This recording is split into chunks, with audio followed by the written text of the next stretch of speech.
इस movie journey to the west में हम एक मॉन्क को देखते हैं जिसके 3 साथी होते हैं, एक फिश मॉन्स्टर, एक बिग मॉन्स्टर और एक मंकी किंग। दरअसल मॉन्क ने इन तीनों को अपने कब्जे में किया हुआ था और अपना गुलाम बनाया हुआ था। ये मॉन्क की मदद किया करते थे। हम मूवी के शुरू में मॉन्क हमें एक ऐसी जगह पर सोया हुआ दिखाया जाता है जहाँ के लोग बहुत छोटे थे। उसके आसपास छोटे छोटे टेम्पल्स भी थे। वो लोग उससे डर रहे होते हैं और मॉन्क को भी कुछ समझ नहीं आ रहा होता कि मैं यहाँ पर क्यों हूँ। तभी मॉन्क का लीडर वहाँ पर आ जाता है और उसे एक रोशन यानी चमकती हुई रिंग देता है। वो कहता है कि ये लो, इसे अपने सर के पीछे लगा लो, अब से तुम इनके राजा हो। जैसे ही वो रिंग पहनता है वहाँ पर अजीब व गरीब चीजें होने लगती हैं, जैसे कि रिंग खुद ही डिस्ट्रॉय होने लगता है। मॉन्क काफी परेशान था कि हो क्या रहा है और तभी परेशानी में ही उसकी आंख खुल जाती है। असल में उसका एक ख्वाब था, वो एक जगह पर सोया हुआ था और अब डर के उठ चुका था। वो जिस जगह सो रहा था उसके आसपास सर्कस हो रही थी। वहाँ के सब लोग उससे कहते हैं कि आप इस सर्कस में हिस्सा लेना। अब जो उसके पास गुलाम थे यानी फिश मॉन्स्टर और बिग मॉन्स्टर, वो उनकी सूरत में, उनकी फॉर्म में लोगों को एंटरटेन करता है। उस मॉन्स्टर को देख के बच्चा रोने लगता है और लोग कहते हैं कि ये कैसा मजाक है, हमें बिल्कुल मजा नहीं आ रहा। फिर मॉन्क एक दरख्त की तरफ इशारा करता है और कहता है कि देखो वहाँ पर मंकी किंग है। लेकिन वो मंकी किंग साहब कुछ करने के बजाय दरख्त से नीचे ही गिर जाते हैं। लोग इस वजह से भी मॉन्क पर गुस्सा होते हैं और उसका मजाक उड़ाने लगते हैं कि तुम हमारे साथ क्या खेल खेल रहे हो, हमें तुम एंटरटेन करने वाले हो भी कि नहीं।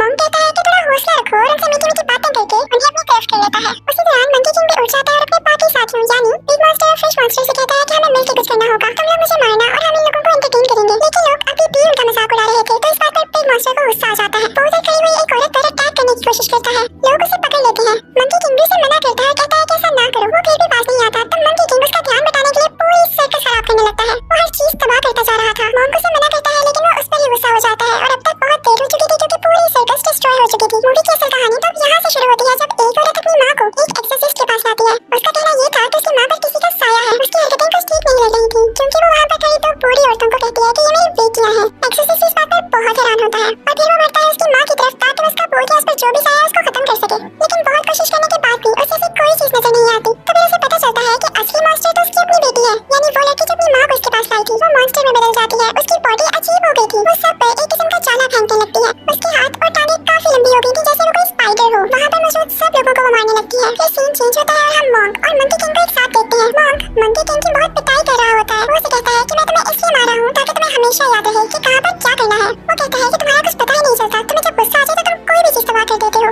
जैसे तुमने सर्कस को तबाह किया था, तुम यहाँ भी कुछ न कुछ कर सकते हो। वो उसकी जुबान खींचता है, उसे पिंच करता है, उस पर थप्पड़ मारता है। साथ ही साथ वो मंकी किंग की पूरी बॉडी को ही हिट कर रहा था। यहाँ पर हम पास का भी एक सीन देखते हैं जब मंकी किंग को एक जगह पर कैद किया हुआ था। वो कई साल वहाँ पर चेन्स में बना रहा और कैद रहा। मंकी किंग बेचारा ख्वाब में डर जाता है और उसकी आंख खुल जाती है। तो मॉन्क कहता है कि सो जाओ, कुछ भी नहीं हुआ, मैं तुम्हारे साथ हूँ। अगले दिन हम देखते हैं कि मॉन्क को पानी चाहिए था और वो पानी की तलाश में घर में जाता है। उस घर में सिर्फ लड़कियां ही थी और वो भी बहुत ज्यादा। हर लड़की दूसरी लड़की से ज्यादा खूबसूरत थी। वो सब उनको देखते ही रह जाते हैं। बिग मॉन्स्टर को एक लड़की अच्छी लगने लगती है और मंकी किंग भी एक लड़की के सामने बैठ जाता है लेकिन उसे तंग कर रहा होता है क्योंकि असल में वो लड़कियां कोई और क्रिएचर्स थी। वो बहुत बड़ी बड़ी स्पाइडर्स थी।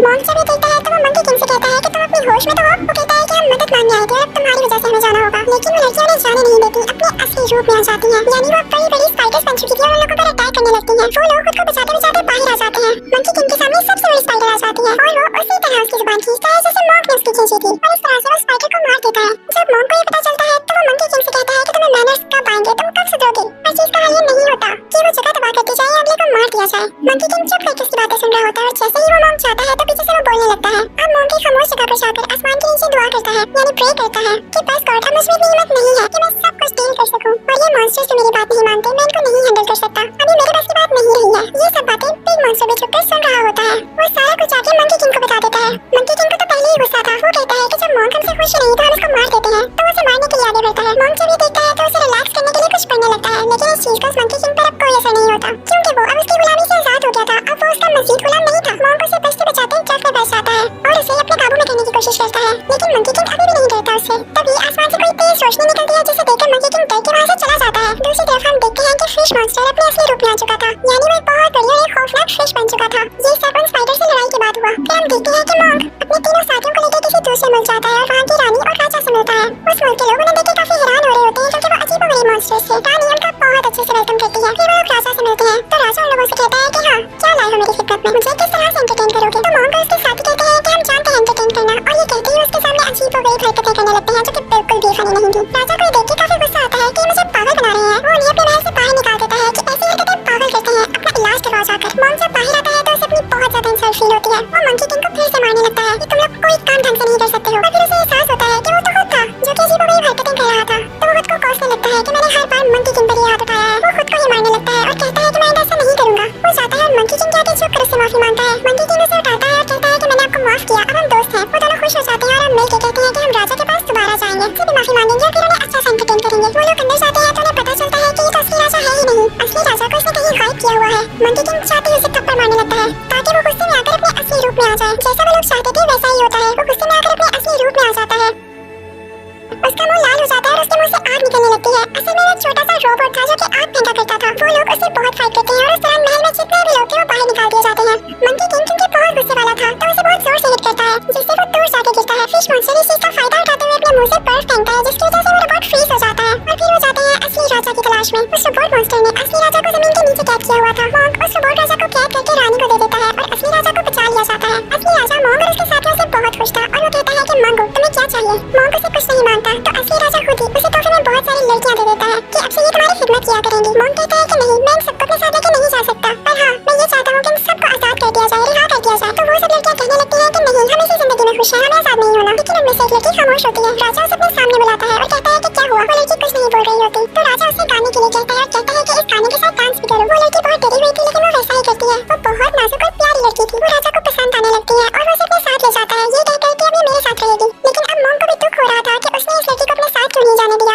उसने इसे वापस क्यों कर दिया। मॉन्क को दूसरी लड़कियां छोड़ने का कोई दुख नहीं था। मॉन्क अपने साथियों के साथ वहाँ से बाहर आ जाता है लेकिन अभी भी वो उसको मिस कर रहा था तो वो सोचता है कि मैं राजा के पास वापस जाऊंगा और उस लड़की को इनाम के तौर पर दोबारा मांगूंगा। राजा कहता है कि अब तो बहुत देर हो चुकी है, मेरे साथ ही रहेगी क्योंकि मैं इसे पसंद करने लगा हूँ। मॉन्क बहुत उदास हो जाता है और उसकी उदासी देखते हुए रानी राजा से कहती है कि उसको ये लौटा दे। राजा उसकी बात मान लेता है और वो लड़की मॉन्क को दे दी जाती है। अब वो लड़की हर शिकार के साथ साथ होती थी। मंकी किंग को ये देखकर बहुत गुस्सा आ रहा था कि वो लड़की मॉन्क के साथ इतनी अटैच क्यों हो रही है क्योंकि उसे लगता था कि ये लड़की एक शैतान है, एक डीमन है। वो मॉन्क से कहता है कि मैं आपको एक बात बताना चाहता हूँ कि वो लड़की इंसान नहीं है और हमें नुकसान पहुंचा सकती है। वो इस चीज का सबूत ढूंढने के लिए कभी तो उस लड़की का ब्लड लेता है और कभी तो उसे हर्ट करता है लेकिन मॉन्क उसे मना करता है। तो मंकी किंग कहता है कि ठीक है, अगर ये लड़की इंसान है तो उसे कहें कि हम अपने गाँव लेकर जाए, हमें इसकी फैमिली से मिलना है। मॉन्क उस लड़की से ऐसा कहता है तो वो लड़की उन सबको अपने गाँव लेकर आती है, अपने घर वालों के पास। उस लड़की के घर वाले मॉन्क और उसके साथियों को बहुत अच्छे से ट्रीट करते हैं और जब मंकी किंग कहीं से साबित नहीं कर पाता कि वो डीमन है तो वो गुस्से में आकर उल्टा उसके घर वालों पर ही अटैक करना शुरू कर देता है। मॉन्क उसे डांटता है कि तुम्हारा दिमाग खराब है, तुमने पहले भी एक लड़की को मार दिया जिसे मैं पसंद करता था। मंकी किंग ये सुनते ही वहाँ से चला जाता है और कहता है कि अब मैं लौट कर नहीं आऊंगा।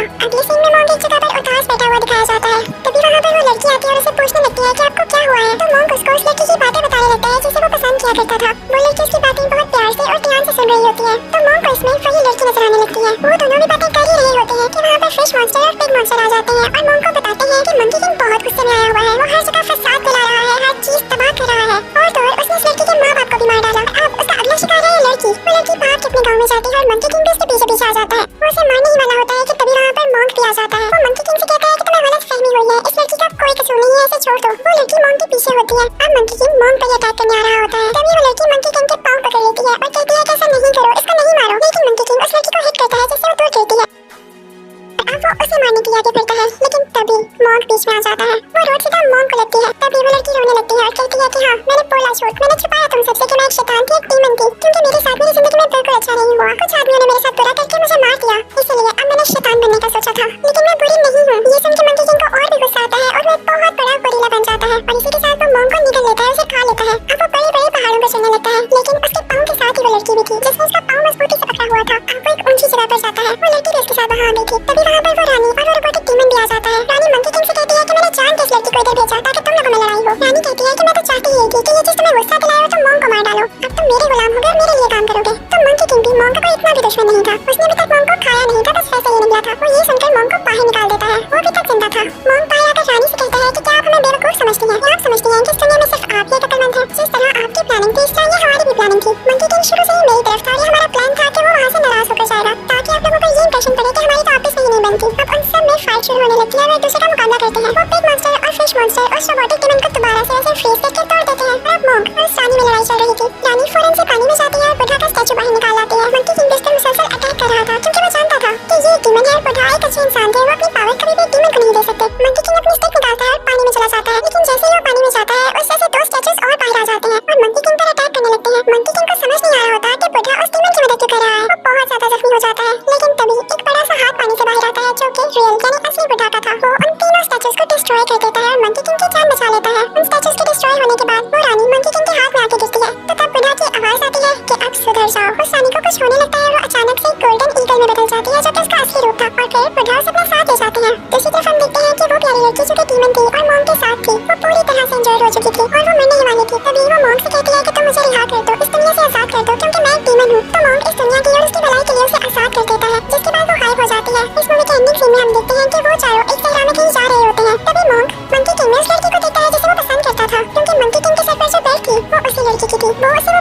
है, लेकिन मंकी किंग उसे नहीं देता और इसी तरह ये लोग शरारतें करते हुए एक दूसरे से लड़ते हुए चलते रहते